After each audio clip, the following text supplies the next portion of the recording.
Hi, hi, hi. Hey, hey, hey. How's it going, everyone? Different hair, long hair today. So glad you guys can join me in the teacher circle. I am going live today with Tay for our sip and say. Hi, the perfect pencil. How are you? Hey guys, welcome, welcome. Hello. I'm trying to wave to everybody as you guys come in. Thank you so much for giving me and Tay Hello. Wednesdays. Oh, we look good. I was worried about the lighting for a second. Hold on, let me lift you guys up a little bit. There we go. You're on my selfie stick right here. Also, have I ever showed you this? Look at this beautiful chair back here. This was in my classroom. This was our like king and queen chair, so the kids could like earn to get in it, or like I pick their name from something. Super cute. So, anyways, it's my new That's awesome. backdrop. In one of your vlogs. Yeah, so I've been filming a lot on the floor.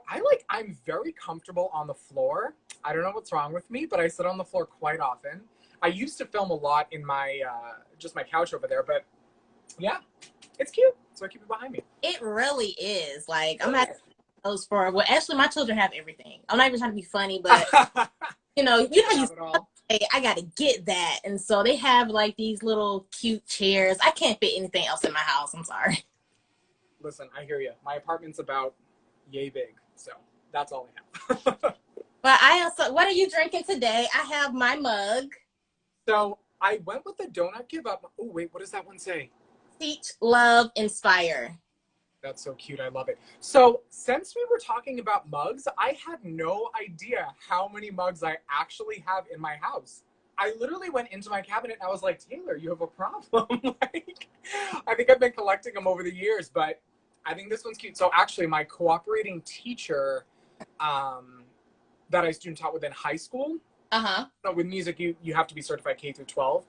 So she actually gave me this. It was super cute. One of the kids, my last name is Nardoni. One of the kids called me like Donut. He was like, that sounds like Donut, Mr. Donut. So she found this. I was like, that's so cute.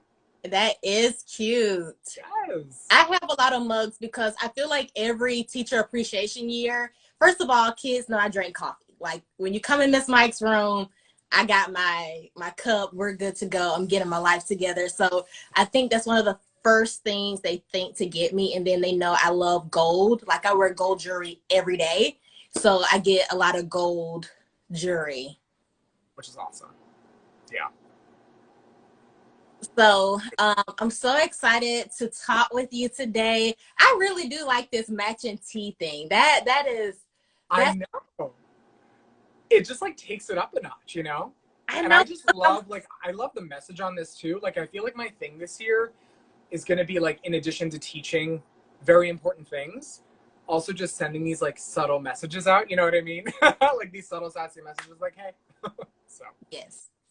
So for everyone that is joining us today, if you haven't already joined the Teacher Circle before, Tay has been a guest before. We had a phenomenal conversation.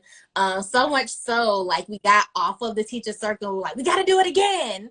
And so good. we decided to do it for the end of July. And I'm just so happy to have you with me again. I'm so happy to be here. No, I love it. And I love that you do this on a week to week basis. Even like the teacher circle, even if that is just for like a short amount of time, I think it's awesome. And I feel like educators, like we just need a space to like talk. And people sometimes just need to hear just like conversations between teachers. And I think it's awesome. So Right. Yeah, I think it's like a table for us to come and just vent and yeah. feel like we're not alone. Yes. Which is huge. So Because I feel like I really yeah, and I feel like especially like being on the teacher kind of Instagram platform, it seems like it's a lot of like new-ish teachers, and I would say like teachers that are under 10 years, um, into the profession, which is awesome, but it can feel like isolating, I think, when you're first starting out. So it's super, super encouraging to like have these conversations and to even have just this community in general, because I feel like I'm like, oh, I'm not crazy. Okay. Someone validated that thought that I was having. You know what I mean? So it's awesome. Yeah. And I like too that I try really hard to talk to people from different areas of the country, because sometimes we feel like a problem is limited to our district or it's limited to our state. But when I talk to people from Massachusetts or New York and California, Canada, like all these teachers that I taught with, South Carolina, North Carolina, Tennessee, Maine, so, you know, all these teachers that I talk to, we all have common strings of concerns, of hope, you Mm-hmm. know. It's just, I just love it for that. Absolutely. It binds us together, which is huge, you know? And Yeah. it's encouraging to see that too. Because sometimes, I mean, it can feel very isolating, and sometimes I feel like there's a depiction that it's so different in different areas, which it is. I mean, it can be very different, but it's encouraging when we can kind of find like a common thread. So I love it. Right. So you all are going to see me sip this coffee just because the title is Sip and Say. So if you see me chilling with my mug, I very much do love coffee. I drank more coffee since I've been talking to you. I'm not even kidding. I had coffee the other night at 11 p.m. 11 p.m. I know. And it didn't even keep me up. And I was so happy. I was like, Monet would be proud. Because you know what I started to do? We talked about this last time, guys, but we were, or actually, no, we had a conversation outside of the teacher circle, but I wasn't drinking like water when I would have coffee. So I would get a little like lightheaded, which is like not good. And I was like, that's not healthy. So I've started plot twist drinking water with it. And I'm like, oh, I can have coffee at any point in the day. So I'm into it. Right. It's very soothing to me. Like, honestly, it gives me my peace. Like, it Yeah. lets get centered in a sense. But I'm so glad everyone could join us. Today we're going to talk about, and I'm looking at my notes. I usually Mhm. have notes, but I am. That's Um, fine. we're talking about classroom management, Mhm. suggestions for online engagement, because a lot of us will be teaching online in a couple of weeks. So how to Mhm. keep students engaged and participate and submit those assignments on time. Mhm. And we're also going to talk about reopening concerns and supporting each other within the teaching community. So those are the hot topics that we're going to put on the table today. And I hope that everyone who is viewing, that there is a golden nugget for each of you, something that you can take away and apply or become inspired or just be motivated for whatever is to come for you. So let's jump in and talk about classroom management. As a teacher who sees every grade level, every classroom, what are some of your like top tips for classroom management? This is a topic I realized I love talking about it because I just filmed a video on it yesterday and I was like, ooh. And I didn't really talk about it initially because I realized that am so new to the profession that I felt like I had a lot of work to do. But it's amazing what you can see even within a couple of years of like what doesn't work and what does work. But um, seeing every student can be a challenge. So when you walk into a position where you're replacing, especially a teacher, if you're a specialist that's been there for, I mean, my teacher that I replaced was there for 25 years. So, I mean, she had just established such a rapport with those kids. So when I came in, there was some challenges there and there was a little bit of like pushback. And a lot of kids, I think, enjoyed it, but there still was some of that pushback from the older students. I honestly would say, as a music teacher, I keep it very simple because if the kids have so many different complex systems of like earning and management with each different specialist that they go to, that's a lot of switching for them to do. Mm-hmm. So to me, when they come in my class, like I have a 4-point system we have up on the board. So they get a point for their entrance, their listening, their effort, and their exit. That's it. So the entrance and their exit like are the easiest points they can get. And essentially what I do is we have like earn days throughout the year. So I'll do like 3 of them. So I'm like, okay, guys, by like November, whatever, you need to have accumulated like 25 points. So every day when they line up at the door, I have something called mystery person. So they sign, if I like pick their name out of the bin, they get to sign like the coveted like mystery person journal. And while they're doing that, we look up at the board and we assess ourselves on our points. And we just do thumbs up, middle, or down for each category. And then I just mark down how many points they got. So it just kind of holds them accountable. And it's something that I always give the marker to somebody in the classroom. to be the one to go mark up the points at the end of class. So that's another incentive for them to like get excited about. So I just try and keep it very like simple and consistent so that it's not too much for them. And you know, I feel like one of the mistakes that we make as teachers is just a lack of consistency and a lack of follow through. And those kids, they smell it. Like they just know, you know what I mean? Yeah. So, but it's hard because there's some days too, I don't know if it's the same. I'm just like, some days I'm just tired and I just can't, and I'm like, I can't do it today. You know what I mean? Right. So yeah. Can you those 4 points again? Because honestly, that was an awesome system and I could really see that working again. So they have the ability to earn 4 points per class for a cumulative celebration. So 3 times a year, you're doing something that's really big and remarkable. In order for them to participate, they have to earn a certain amount of points. But what were the 4 points again? So the 4 points are their entrance, their listening, their effort, and their exit.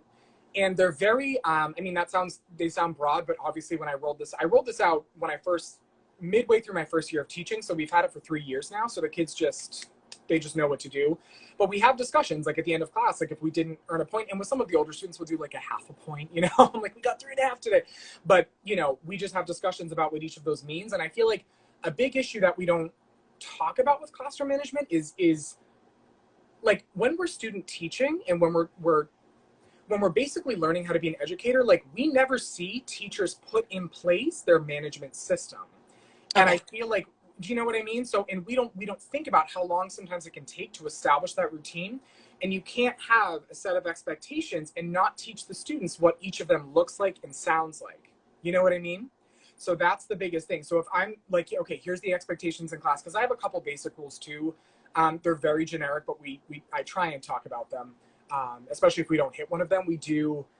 Oh my gosh, they're up on my wall. I should be able to know these. One of them is raise your hand, listen and follow directions, be nice. 3, done, right there. And I tend to think those encompass most of them. But I think that if I had those, or if I had this system in place and I didn't explain to the students, like, what does it look like to listen?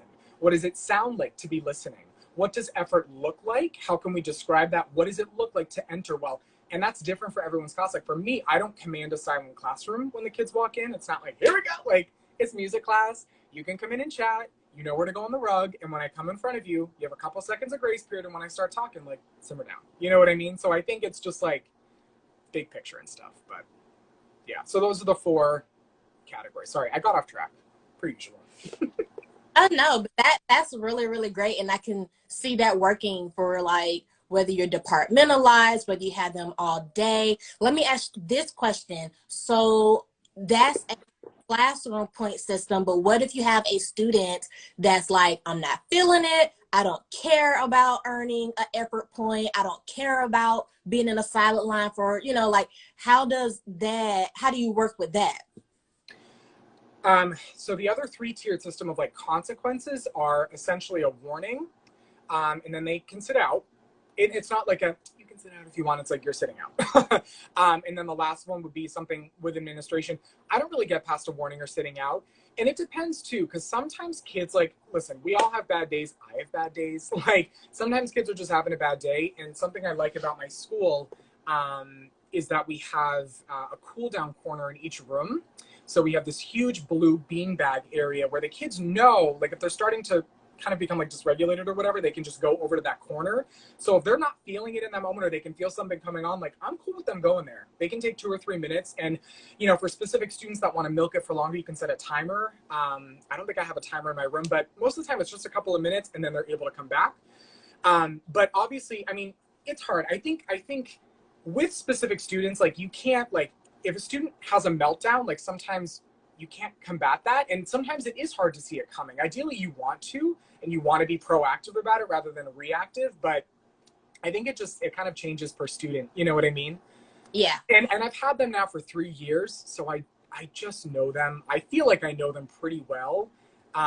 So I can kind of handle them a little bit differently. But usually the class-wide system, it works well because part of it too is that, you know, I mean, they're kind of holding each other accountable. You know what I mean? Because it's a class-wide earn. And if part of the class was being very disrespectful, that pulls away either a point or a part of a point from the rest of the class. So right. For the most part, you know, we got to go. But there's always challenging groups and Right. days and There is, and I do want to come back to talking about students that are disruptive, because a lot of times those students are, in a sense, using their behavior or their attitude as I don't want to say a cry for help, but they're trying to let you know that something isn't right with them today. And so it's really important as educators that we aren't so quick to hit them with hard consequences. And when I say hard consequences, like, all of a sudden you take the entire recess, or you send them straight to right.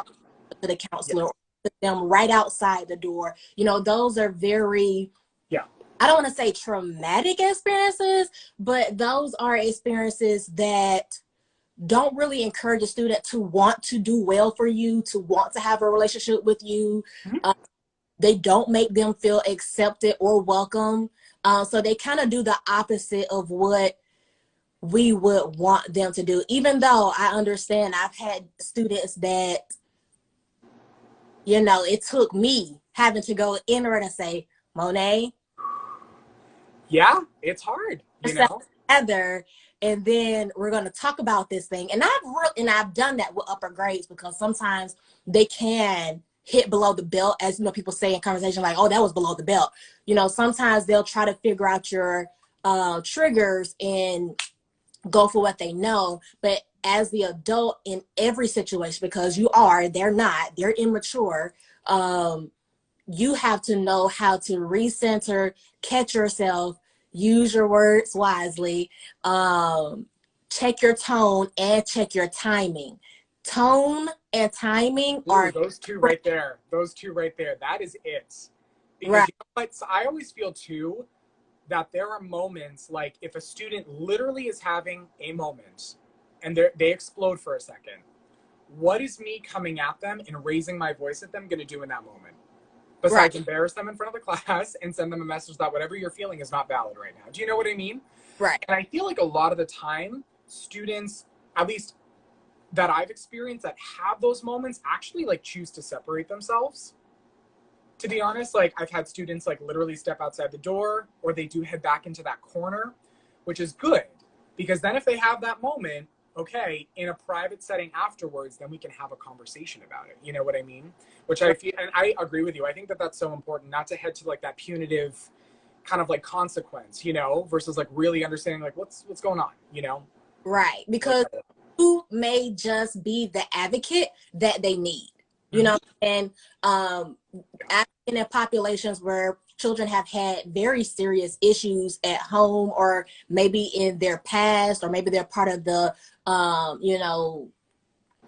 they go from home to home. So sometimes it could be a lot of different situations. Sometimes they can have severe learning disabilities, and they're so low they can't concentrate, or they don't feel right.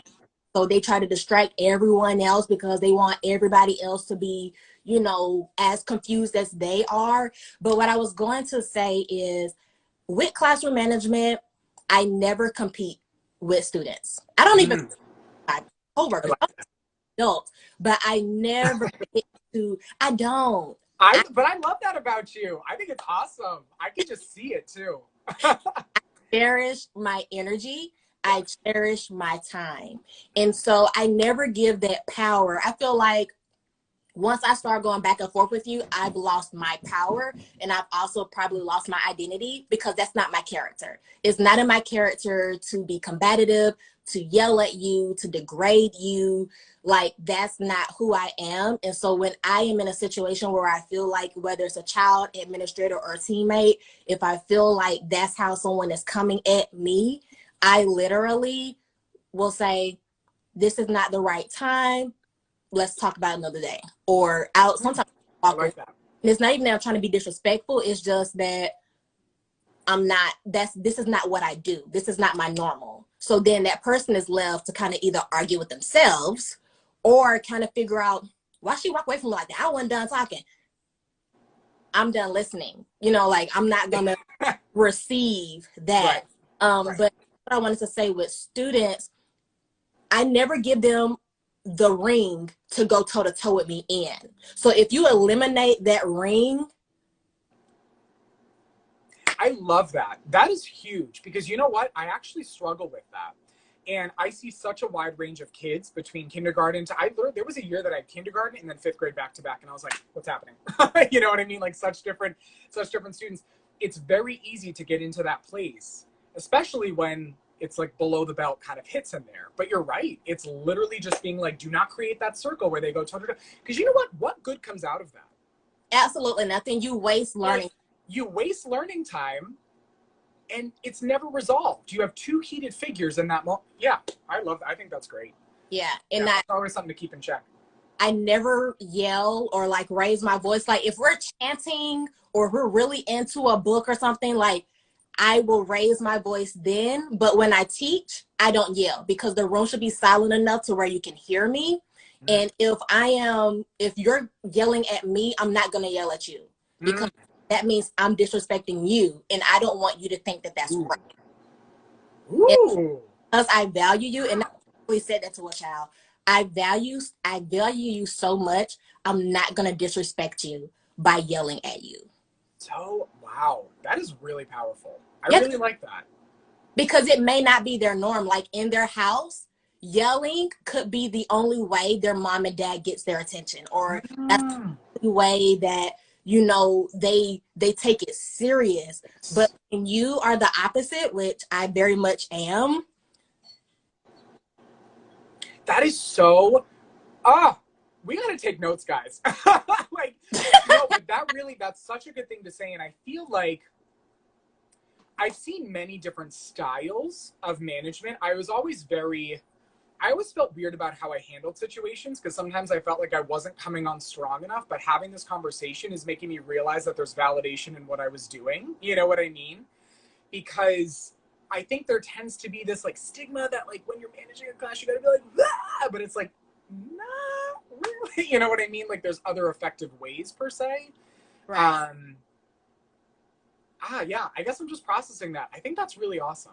I love what you're saying about the respect though. Like that's a huge way I feel like to give respect to students. And that's like really ticking in my brain right now. Like even if you're coming at me like this, I'm not going to disrespect you. Right. Like I'm not going to show you that that's how we handle situations. That's so interesting. I didn't really think of it from that angle. And then, and it's not to say that I don't get frustrated or I don't get irritated. It's not to say that. Yeah, no, we're human. Yeah. Side of my job. Like if I have to reteach you something that I know, you know, then I can like, guys, really? But there was one time this previous year where I do clap my hands sometimes if I'm really irritated.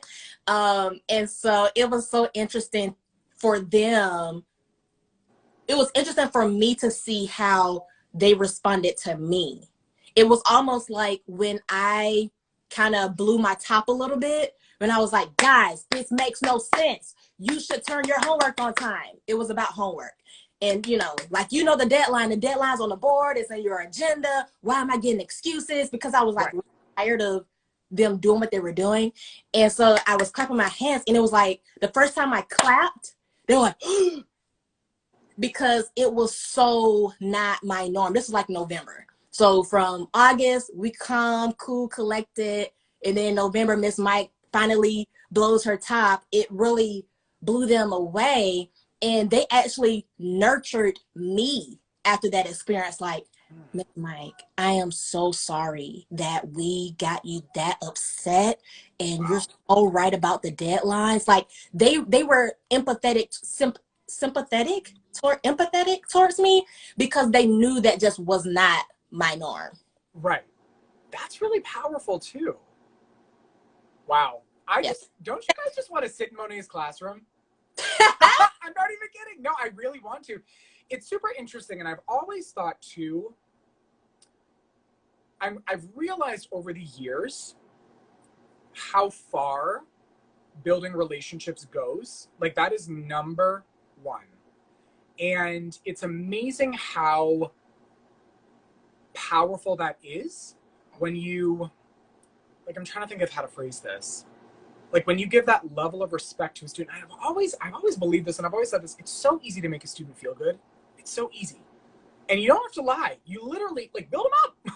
Be Yeah. like, look at that. You know what I mean? Yeah. I feel like that's like my thing in my class. Like, you know, and I don't know. It's really interesting. I feel like that goes a long. It goes a long way. It really does. Because kids want to learn. Then they get excited and they hopefully care about you and respect you. And yeah, the relationships are definitely. And so I'm gonna end this topic with Yes. Oh, sorry. I know because we're just going. teach children or students, because some people find it offensive to say children. Teach students to do things because they respect you, not because they fear you. There's a difference. There is. Yeah. Ooh. Ooh. All right, so we're going to go and talk about reopening. And I think the best way to jump into this is just by stating that I don't know about everyone who's watching live, but me and Tay, we talked about this before, and we just talked about how there's a divide right now within our teaching community. And one of the divides that we are seeing is, teachers that are gun ho to teach in the classroom physically and to return with students physically. And then teachers that they don't want to go back. They, whether it's because of their own personal choice or because they have children or pre-existing conditions. And it's causing almost like a rift. Like people are losing followers, people are, arguing and talking down to one another. And I'm talking about teachers. And we were just discussing how this is the time, given COVID, given Black Lives Matter, giving just all the stressors of 2020 right now. This is the time to be united. And being united doesn't always mean that you agree. It simply means that you respect the person standing next to you. So we don't have to, both of us feel like, yeah, that's what we're supposed to do. Get your butt in there and teach it. And if you get sick, you better drink you some cough syrup and get back in there tomorrow. No, you listen to the person. You say, I respect you, and you keep it pushing. But you don't have to, tear down. We need to be building up. I think part of that too, I mean, I agree with all of that. And I think a big part of it is we have a tendency as humans to, and I feel like I just have been seeing this. Maybe I'm just super like hypersensitive to it, but I feel like we tend to bring in our experience into the equation whenever we have a conversation with somebody. And if it doesn't affect us, therefore, that doesn't exist. What? You know what I mean? Like we almost lack empathy oftentimes. And we lack this mutual, like, you know what? I'm not experiencing that, but what you're experiencing is valid. I'm not even, like, my opinion is irrelevant. You're talking about you. You're experiencing that. That's valid. You know what I mean? Which encompasses, like, an array of issues and stuff. But I think it's so true. I think every teacher is valid to feel the way that they feel. And I really do understand different perspectives. And part of advocating right now and speaking out is making sure that we can amplify teachers' voices, all Yeah. of the voices, which is really important, So I agree wholeheartedly on that. Right. Because honestly, with us standing together, district to district, state by state, this is a time where we can really get some things done, when education reform can really truly happen. Because the system is somewhat at its knees, right? This is the time. Yes. Identifying those holes and saying, as a teacher or as teachers, we believe this will be the best thing for our students, whether it's regarding curriculum, whether it's regarding resources, whether it's regarding class sizes, what personnel needs to be in the building. Like there are certain personnels that, like, for honestly, in my opinion, I don't know why there isn't a social worker in every school. I don't know why there isn't a therapist in the school to service both students and teachers. Like we see that these are constant problems and constant needs of students, and not all students have these resources. I mean, we can't save the world, but when you think about it, when things go bad, people ask the schools to save the world, but the schools don't have the cape. Give me Yes. Yes. It's a broken system. I know. It's crazy. It's crazy. So Oh, we need to, you know, stand together. and I feel like now, yeah, I mean, now is the time. It's almost like I feel like in many ways we've broken a conveyor belt. Like the world has kind of stopped essentially, and we've been forced to look. And it's like, okay, we have everyone's attention. Now we gotta, here we go. Let's make the changes. You know what I mean? Because it's like, yeah, I agree. It's like if we keep just going back and forth, but not get anything done, then the reason we were screaming in the first place is in vain, you know? Right. And we can't stop at our words. Like that's the second part to it. Yeah. You know, a lot of us, I mean, I am not the only teacher that has a teacher live every week. And I've sat in on many of them, just listening to the conversations and listening to some of the wonderful ideas and opinions that a lot of people have, but they can't stop here. They have to go here. Yes. Yes. The only thing to go here is with action. Yes. So I'm the kind of person, and I told you about this. I'm not perfect. I promise I'm not. I'm the kind of person, every time I point out a problem, I suggest a solution. And then I'm hoping that by giving a solution, you're going to, in return, start thinking, and we're going to come up with a solution to actually fix it. Because what good is it for me to say, this is a problem, this is a problem, and then let's add this problem, and then, you know, that doesn't do anything for anybody. But if you say, you know, this is the problem, and I think a great solution or one way to fix this would be da da da, then the other person's like, that might work, but what if we, and then now you have collaboration. Now you have great collaboration is the word. Yeah. And now we're getting to a solution. So I'm hoping that words won't just go here. They will go here. You know, and I've seen a lot, it's really interesting you say that too. I've seen a lot of posts. I myself have been doing this a little bit of like statements of things and thoughts. And I wonder if some of those, of like these, I don't really know how to describe it, like just like a statement of like a point someone's trying to make about an issue or whatever. And I wonder if we can start to sway that when those points are made, that there's an effort to make a solution. Like in the comments, put a solution, let's brainstorm. You know what I mean? Rather than just, this is a problem. Right. You know? So like stimulating that conversation somehow, just as a way to kind of keep that to, in terms of our words, just not make it like, hey, we're putting it out there. I'm putting it out there, but we want to make sure the hamster wheel's turning right now so that we have conversation going so that we can push forward. So I really like that. Yeah. Yeah, because that's, you know, one of the things that we've been talking about for years. And I think one of the things that people were happy about with the CDC guidelines, teachers have been fighting and advocating for smaller class sizes forever.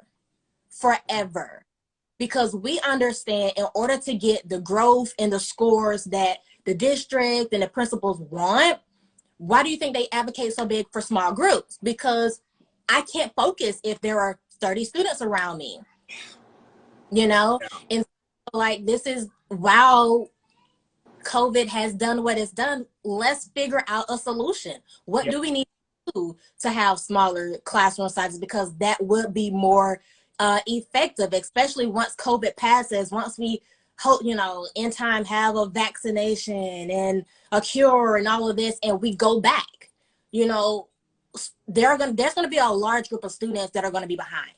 Yes. I feel like it's just amplifying.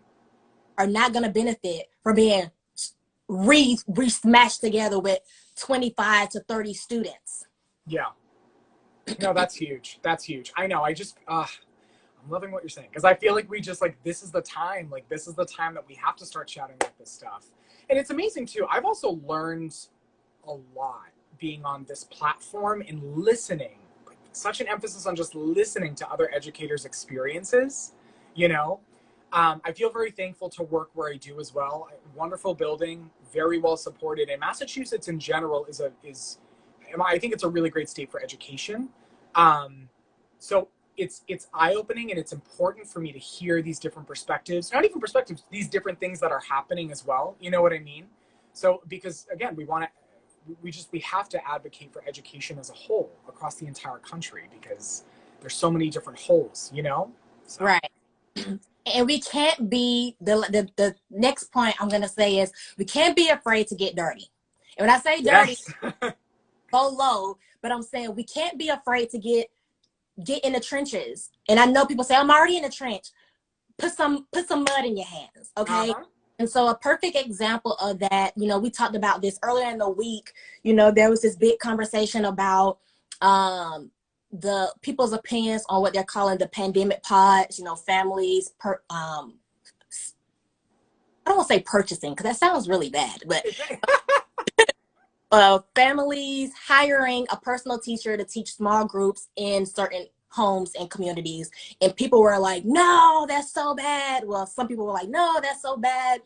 Because what about the students that can't afford to have a personal tutor, to have a personal person come inside of their home? That's not fair. This is why we had the inequality amongst, schools. Yeah. And I was thinking about that thing. And I mean, I was rolling, my gears were going because I'm a parent and I am a student. I mean, I'm a parent and I am a teacher. And I know parents, we do what we have to do for our children. And if we see a problem, like I told my children's dad all the time, failure is not an option when you have children.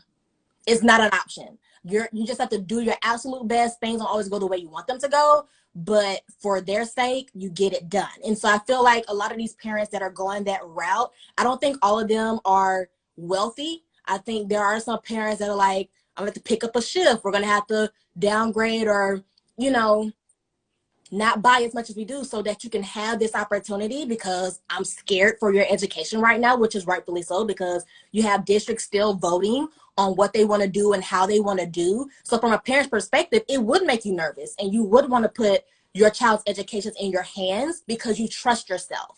I don't trust the superintendent, but I trust myself. So like, I get that. But then I was also thinking for all of these teachers that feel so strongly about students with parents that have additional money doing this, what if teachers that felt some type of way about the students who are in the low economic status, what if they put together online tutoring and they took rotations? Yeah. I'm Mondays from 5 to so and so. You're gonna do Thursdays from da da da da da. It's free. Like, if you really feel that strongly about it. Solution. There it is. See?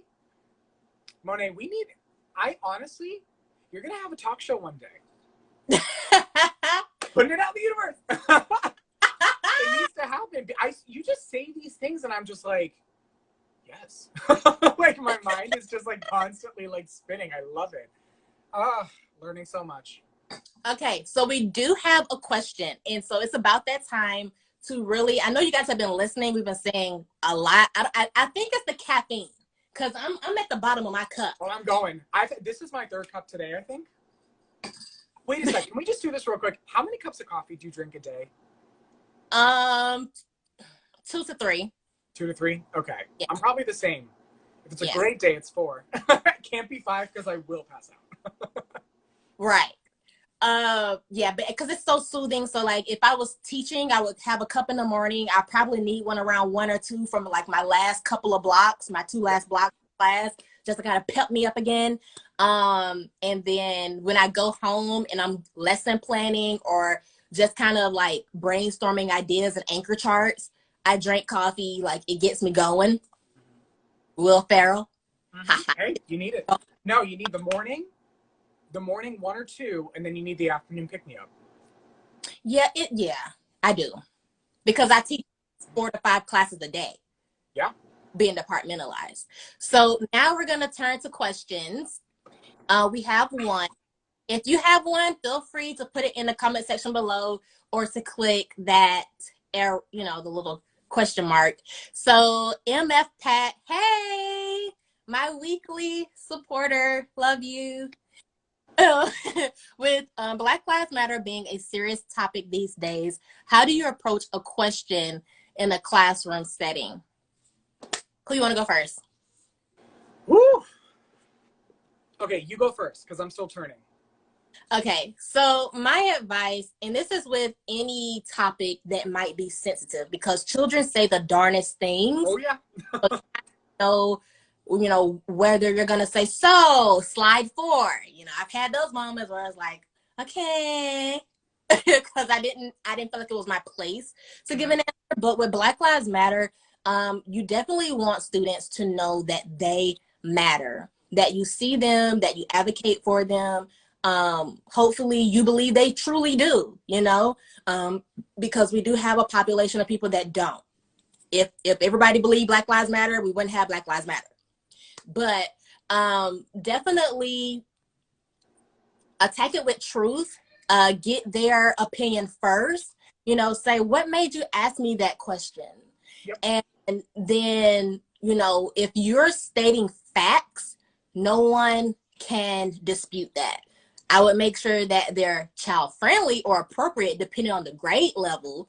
But, as long as you're telling the truth, it's good to go. So stick more with facts than opinion, because then once you start going with what you believe, then sometimes it can go downhill.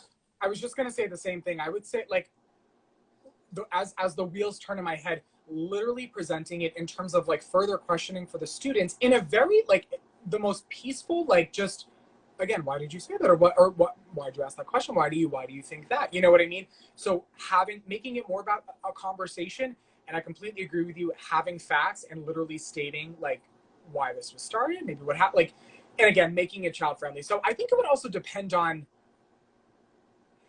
I'm trying to think too, as a music teacher in that specific setting, if it was brought up and how it was brought up. Do you know what I mean? Like, depending on how a student brought it up and what they said, is probably would change how I spoke about it. Because if someone brought it up in a not good way, I would stop the class in an instant. And I think we would do a circle and we would come back and we would talk. But yeah, I would take that same approach, conversation and facts. Right. And even leaving students to think on their own too. Yeah. Leaving students with those facts, because we want our students to become independent thinkers. Leaving them with those facts, and here's some questions to end this with, and you're going to think about this. Right. And then too, I was going to say, if you find that your students are really interested in this topic, definitely that you can incorporate it inside of your curriculum so that they're being more informed. Because honestly, the more people know about a thing, the more comfortable they get with it. So that might take away some insecurities that they're having, in their home life. Mm-hmm. Absolutely. I agree with you on that. Usually. So the next question, MLA format, what ideas do you have for building connections and relationships with students if you're starting the school year with distance learning? Which is great, because we're supposed to talk about. We were, and we got derailed, but that's okay. Also, I'm going to turn slightly because I think it's starting to get a little darker. Okay. Perfect. I'm going to send you a ring light. I need to purchase one, honestly. I really will. Okay. I've been thinking about it for a while, because now I just rely on natural lighting. I have these beautiful windows, but I need to be able to do things at this time of night. Anyways. So this is my suggestion. Depending on what type of format, so I think we can do it a couple of ways. And I'm just going to throw some ideas out there, and whichever one works for you, stick with it. And I'm just giving suggestions of things that I've seen on Instagram, Facebook, YouTube. You can never go wrong, number one, with a personal phone call. Once you get your roster for the school year, you always have a number. Sometimes that number works, sometimes it doesn't. But introducing yourself personally over the phone, just giving a phone call like, hi, I'm Miss Mike. I'm going to be teaching you this semester. I look forward to working with you. It doesn't have to be a long conversation, but just breaking the ice. So then it might, not inspire, but it might motivate them to attend your class. Like, that's the first step. If you're not going to do physical meet and greet or virtual meet and greet, I would even suggest, if your school isn't mandating that you do a virtual meet and greet, hold one anyway. So in that phone conversation, you could say, hi, I'm Miss Mike. I'm so excited to meet you. I'm so excited to teach you this year. This Thursday or tomorrow, which is great, call them the day before, because if you tell them too far in ahead, they're not going to be there. Tomorrow, I'm doing a Google Meet, and I'd love for you and your mom to join, and let's just see each other and get to know each other and talk about the school year and what we're going to be learning. You know what I'm saying? No, I love that. Yeah. So that's a way. I know some people are selling Google formats or PowerPoint formats where you can do like meet the teacher letters. I have a meet the teacher letter in my store right now. They have digital meet the teacher slides that you can send to parents. And so all of that, anytime you're reaching out, you're building relationship. Mm-hmm. Absolutely. Absolutely. I agree. So as a music teacher too, it's weird. So all of my students 1 through 5, I know. So I've had them. So I don't, you know what I mean? Kindergarten's a little bit different. So I think what I would honestly, if we're online, I don't even know what my position would look like and what we would be required to do and how we do it. I would definitely consider doing, because I see all of the students, definitely like a video greeting somehow, because that's also my thing. I just love doing that for the year to get the kids excited. And I could do like a personalized one for maybe like K1, 2, 3, whatever. But I think anything where the kids can see your face or hear your voice is huge. Because then you're just not someone on the computer. It personalizes it in 2 seconds, which is everything. Right. And then what I was going to say in regards to engagement, for online engagement, and I think it could work for lower grades and upper grades. At the end of your lessons, I'm predicting that people are going to have to teach at least 1 or 2 lessons at the minimum a week. And what I would do is either give points for attendance or maybe give a letter, like let's say secret word, and have to attend to get those secret words. And then whoever does it, they get something, or you send something to them either via email or a physical package. My child got a physical letter the other day and it made her day. So simple, very free. You know, teacher sent the letter and she just absolutely loved it. Yeah. So, you know, those type of incentives, high energy lessons, engaging lessons, definitely are key, because we know what it's like to attend a meeting on Zoom and Google. And if a person is long-winded and not talking, they're gonna like zoom out. They're gonna be be doing something else. So my mission to myself is to make sure that even though I am teaching online, I still shouldn't be the person speaking the most. Just like if I was in a classroom, the person that is talking the most and working the most is the person learning the most. So you still have to get those students working, whether that's a breakout, whether that's using Padlet, like, hey guys, we just, you know, it's been 5 minutes into the lesson, click Padlet and give me your answer for these 3 questions, go. And then set a timer. When that timer goes up, pull them back in. Okay, let's do da da da da da. Like, you gotta be creative in how you do those lessons. And so I think if they're engaging, that will make them want to tune in. Just like the teacher circle. If it's engaging and high energy, you're like, man, that was so good, I got to come back next week. Same thing with those students. So that's what I would do. The personal phone calls, letters, just making sure they see you, you see them. And that's how you build a relationship. Out of sight, out of mind. You need to start, are you writing the things you say down? Like, I need a book of these things. Like, I'm not even kidding. I love it. What was I just gonna say? Oh, so one of the best teachers I've ever observed, music teacher, said, she goes, we're salespeople. You need to sell it. Like, that is our job. We need to sell it to the kids. They have to be engaged. They have to be excited. It's the same thing in the classroom. We just have to get really creative now for online. I'm gonna have to get really creative for teaching music online. So it'll be a challenge, but we'll see what happens. Right. Yes, engagement, just having it be exciting. Next question says, as a music teacher, do you intentionally teach diverse musicians, even if it's not in your curriculum? Oh God, yeah. I mean, we actually have, we have a lot of flexibility in our music curriculum, which we're going to keep that. So we basically have, I don't have it pulled up, but I wrote down, so for each grade level, I write down like our scope and sequence, like every standard I have to like basically hit, and how I can incorporate in what I want to teach and how I want to teach it. So I'm always trying to include more. Like, actually, like, I'm trying to think, like, I never do an insane amount with composers. That's an area I have to get a lot better with. But I ordered so many books from Thrift Books this year. Y'all, Thrift Books, that is where it is at. I ordered 12 books from them, and I'm so excited. So one of my goals this year is to base, and actually, I don't know if anyone follows, I think, Monet, you follow Dom, Mr. Piedmont? Yes. Yeah.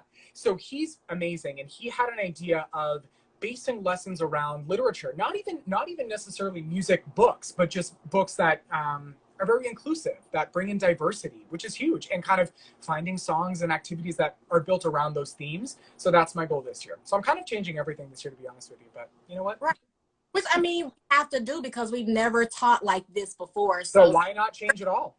Things that you did before, yeah. Good luck, because it's exactly. just fun to work. And we've had some conversations too. I think I've seen people get very stressed about like, well, how are we going to do this? And it's like, we're not. Like, there's some things we just can't do. Maybe unpopular opinion, I don't know. To me, it's just like, rather than try and create versions of what we used to do and rack our brains with that, this is an opportunity to do something totally different. You're teaching it in a totally different way. There's different ways to get the same product or same element of learning from what you did in X, Y, and Z over here with A, B, and C. Do you know what I mean? So I just think we have to have a different mindset walking into it. And it'll push us as teachers. It'll really push us as teachers. Right. Because a lot of us are already creative anyway. It takes a little bit of work. I know people don't really like that word, but it just takes a little bit more work. You don't have to dog by any means, but you do have to kind of think outside the box. But what I was going to say is, when I talked to Mr. Piedmont last week, I told him that for social studies, I am going to incorporate music because I know from my students and my population, they love music. So I thought it would be really wise to find songs from the eras that we're talking about and analyze the and, you know, kind of get the mood and understand the life of the people. And I think it'll be just very engaging for social studies to do it in that way. And it also helps us to make connections because like the songs, you know, that we hear today are reflections of what the people of today need or what they're experiencing. So I think it'll really help with their retention because they're like, oh, that song, it said, you know, so I think that'll be really, really good. Like just listening to blues, listening to rock, listening to, you know, like just going through time and making it memorable because it's sticking to something that they already care about. So when I was student teaching at the high school level, my cooperating teacher, she taught a history of rock class. And every Monday they had Billboard Monday. So they looked at a Billboard, like the top 10 songs for a decade. Or for a specific, or maybe they just picked the year. They were like, yeah, this week it's the 60s. Here's 1963. And whatever date it was during the year, let's say it was April, we picked the week of April, whatever. And then we would look at the songs and then we try and say, okay, well, what's going on in the world at this time? Why are some of these songs popular? So I think that's huge. And actually last year, my professional goal, we have to have like goals each year when you go up to professional status of a teacher, whatever, was to align more of what I was teaching with some of the curriculum that other teachers were teaching, because I wanted to tie it in together, which I think is really powerful. So it was kind of cool to see what all the grades were doing at certain times and like find different songs for that. And not that that was my entire lesson. Like we can be independent from that, but bringing that in was really cool. So yeah.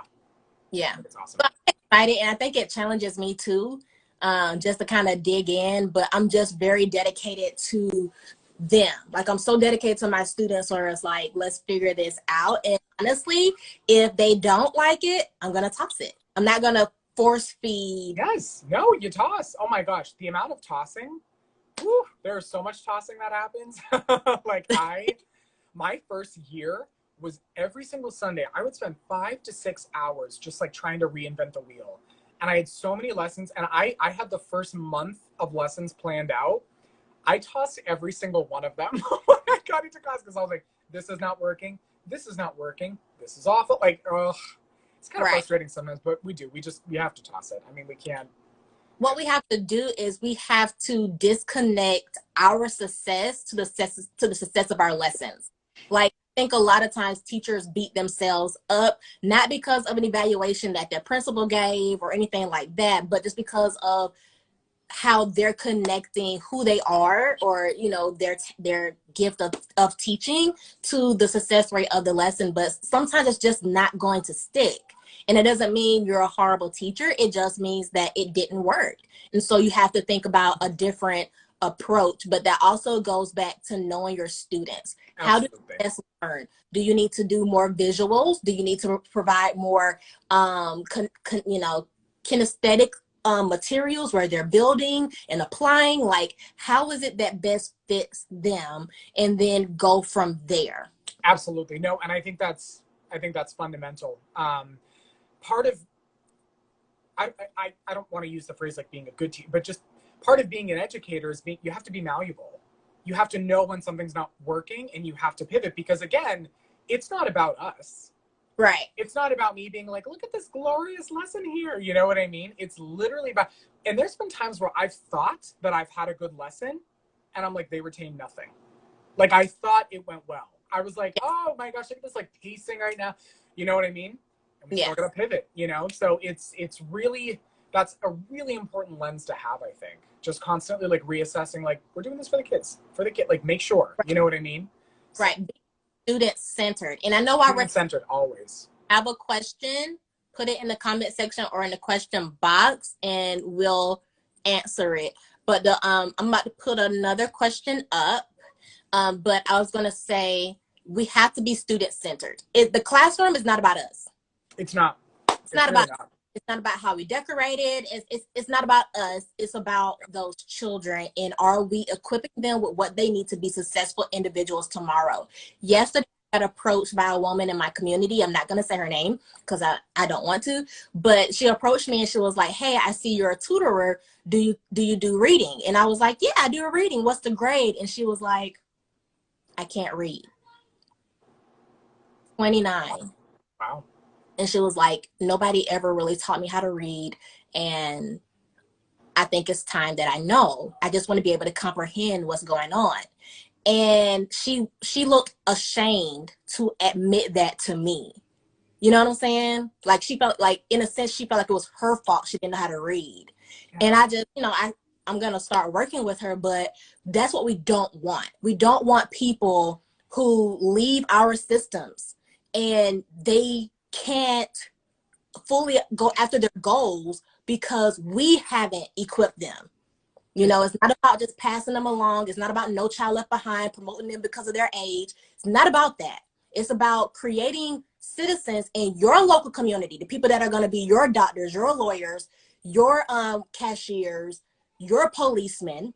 We educate them. Yes. We do a service and we don't keep them centered first, then we have to reap what we sow. Mm-hmm. So we do it right. Yes. No corona. We have to do it right. Yes. Yes. Okay, hold on. I got to turn on my light real quick because it's about to get dark in here. Give me 1 sec. Okay.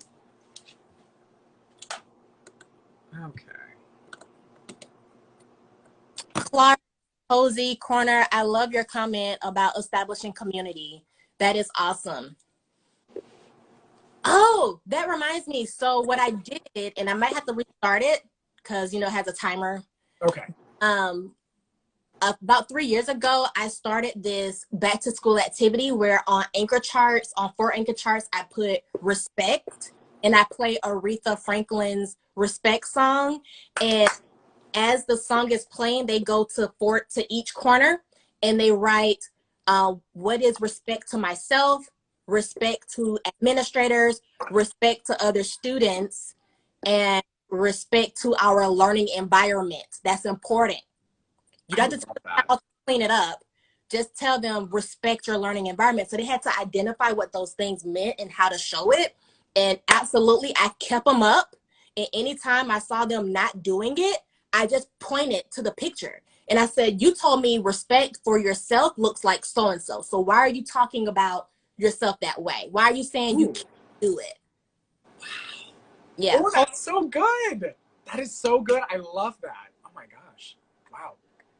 So I have 1 minute left. Okay. What are some classroom management routines you all implement day one? So we're going to come back to that question. I'm going to exit out and then I'm going to come live. Okay. Perfect. Okay.